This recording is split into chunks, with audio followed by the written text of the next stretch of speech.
방화로 의심되는 화재 사건들의 진상이 제대로 규명되지 못하고 있는 현실 어제 전해드렸죠. 오늘은 경찰의 화재 수사 실태를 더 면밀히 들여다보겠습니다. 화재 수사가 미궁에 빠지는 경우가 많은데도 표면적인 방화 수사 성적은 놀랄 만큼 좋은 편인데요. 여기엔 이유가 있었습니다. 함영건 기자가 보도합니다.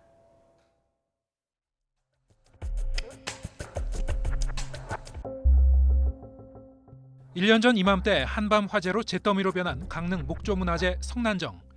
소방관 2명의 생명까지 앗아간 안타까운 화재였지만 경찰 수사에서는 원인 미상으로 결론났습니다. YTN 데이터 저널리즘 팀이 당시의 소방 화재 조사서를 입수해 살펴봤습니다. 방화 사건 현장에 생긴다는 독특한 흔적이 3곳의 각기 다른 지점에서 발견됐습니다. 인화성 액체가 바닥에 부어졌거나 목재 틈새로 들어가 탄 듯한 흔적입니다. 평소 내부에 보관하던 시너와 페인트를 활용해 누군가 불을 질렀을 가능성이 있는 것으로 소방당국은 판단했습니다.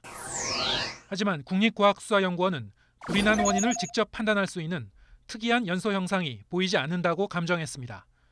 경찰도 탐문 수사 결과 방화의 물증을 찾지 못해 화재 원인은 수수께끼로 남았습니다. 굉장히 더운 날씨에 그게 기화할 수 있잖아요. 방화 가능성이 없다라고 국가수에서도 결론을 내는 건 아니에요. 그렇지만 자연발화 가능성도 있다.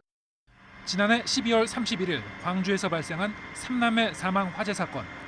검찰 수사와 재판에서 20대 엄마의 방화 사실이 밝혀졌지만 이에 앞서 경찰은 담뱃불을 이불에 끓여다가 일어난 화재라고 결론을 내 혼선을 빚었습니다. 당시 소방 화재 조사서의 사진에선 인화성 물질이 바닥에 튀긴 상태에서 불에 탄 듯한 흔적이 확인되기도 했습니다.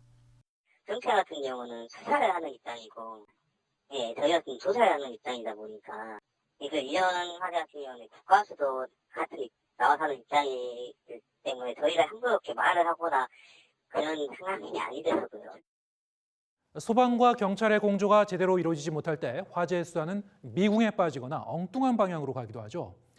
YTN 데이터 저널리즘 팀이 최근 10여 년간 소방 데이터에서 방화 비율이 급감한 6개 소방서 관할 구역을 살펴봤습니다.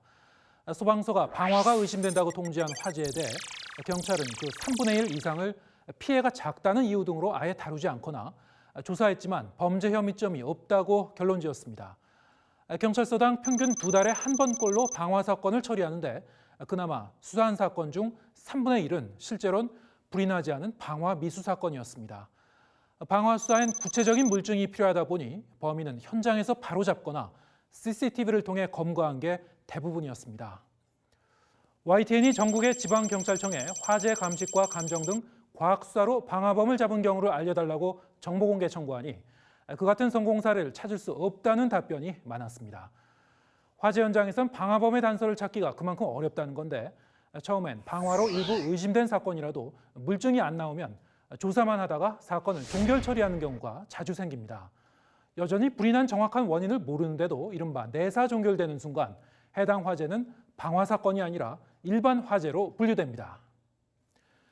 미국 연방수사국 FBI가 매년 발표하는 방화범 검거율이 20% 정도에 머무는 데 비해 한국 경찰은 방화범 검거율 90%대란 놀라운 성적을 기록하고 있는데요.